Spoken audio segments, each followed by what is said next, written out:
Salut les amis, aujourd'hui je vous emmène en Italie, vous allez voir, vous allez vous régaler avec cette recette de lasagne au jambon de Parme et au gorgonzola. C'est parti pour la recette. Au préalable, j'ai déjà fait ma béchamel. Je vous ai déjà donné la recette, je sais plus, je crois que c'était pour les croque-burgers, je crois. Donc vous irez voir. C'est un temps pour temps, je vous le rappelle. Donc 50 g de beurre, 50 g de farine, 50 centilitres de lait. Je vous refais pas une vidéo là-dessus, je vous rappelle, je vous mettrai en suggestion forcément là-haut la vidéo dans laquelle je l'ai fait. Voilà, du coup, j'ai préparé tout simplement un poireau entier émincé et un oignon. Là, j'envoie la sauce, je vais les faire revenir, je vais plus les faire suer que revenir. Hein. Donc j'ai mis un peu d'huile d'olive. Dans l'huile d'olive, quand elle sera bien chaude, j'y mettrai mon émincé de poireaux et d'oignons. Bon, je sens que mon huile est chaude, je vais pouvoir y verser, donc comme je vous disais, mes oignons et mon poireau. En fait, on va juste les laisser suer un tout petit peu, histoire d'enlever l'excédent d'eau. Alors, quand ils commencent à briller un peu, hop, vous leur ajoutez une petite pointe de curry, pas trop, hein, parce que c'est juste pour donner un petit peu de couleur et un petit cachet supplémentaire. Très important.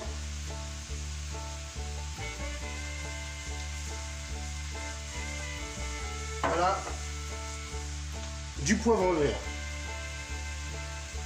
Parce que quand le poivre vert va se marier avec le poireau plus le gorgonzola, vous allez voir, c'est une tuerie. Alors, notre poireau et nos oignons commencent à être translucides, comme vous le voyez.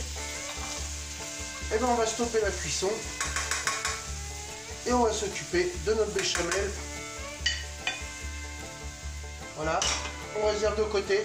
On s'occupe de notre béchamel et de notre gorgonzola.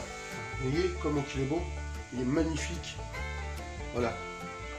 Surtout, essayez de le laisser un petit peu dehors parce que ça va nous aider. Il va devenir encore plus crémeux. Enfin dehors, pas dehors, hein, je veux dire à l'extérieur du frigo quoi. Pendant au moins 1 heure. Hop, je remets à feu ma béchamel. Voilà.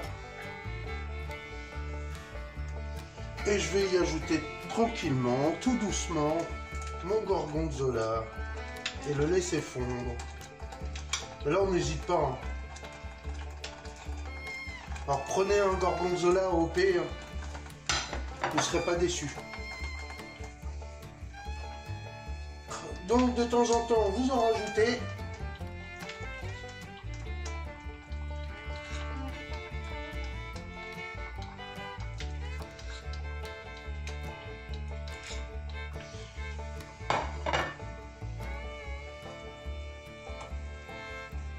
Allez, on met tout pour finir. Et surtout, remuez bien parce que ça va coller à la casserole assez rapidement.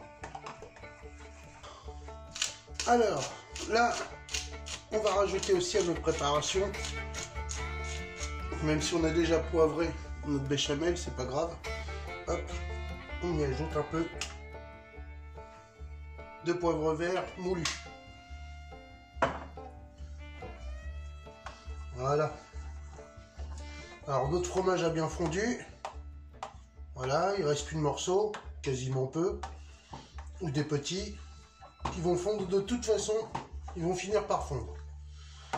Hop, on va commencer le montage. Allez, dans un plat allant au four, on va prendre une petite noix de beurre qu'on va tout simplement, voilà, étaler dans notre plat. Alors, on y va avec les doigts, comme ça au moins on n'oublie rien. Et on y va, on étale, on étale. Une fois que votre plat est beurré, vous prenez de l'ail en poudre et vous saupoudrez votre plat. Voilà. Comme si vous fleurez en fait avec de la farine, sauf que là c'est de l'ail. Alors une fois notre plat fleuré, hein, on va tout simplement y déposer voilà, un petit peu de sauce. On vient y déposer des pâtes. Donc une rangée. Aussitôt, on vient déposer un peu de sauce. Pas trop, hein, surtout. Et là, on va y déposer un lit. Voilà. Maintenant, on vient prendre notre jambon de Parme et on vient faire pareil. On vient les déposer tranquillement.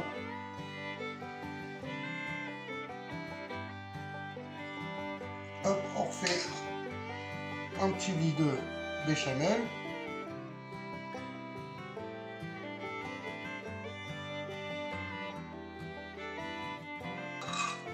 Le restant d'oignons et poireaux, des pâtes, voilà, de la béchamel,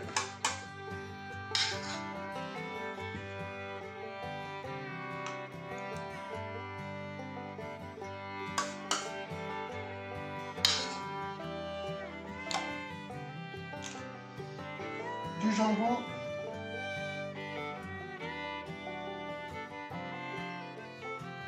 et là hop, on finit avec notre restant de béchamel. Touche finale, un peu de parmesan, vous saupoudrez. Alors on envoie ça au four à 180 degrés pendant 40 minutes. Four chaleur tournante 180. Four sans chaleur tournante 190 pendant 40 minutes. Et on surveille. Voilà, le four a sonné. Voilà ce que vous devez obtenir au niveau gratin. Alors, on va le tester ensemble, voir si les pâtes sont vraiment fondantes. Sans problème. Voilà. Nickel. Voilà.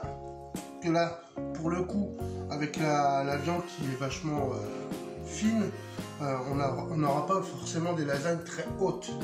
Mais je vous garantis qu'elles vont être délicieuses.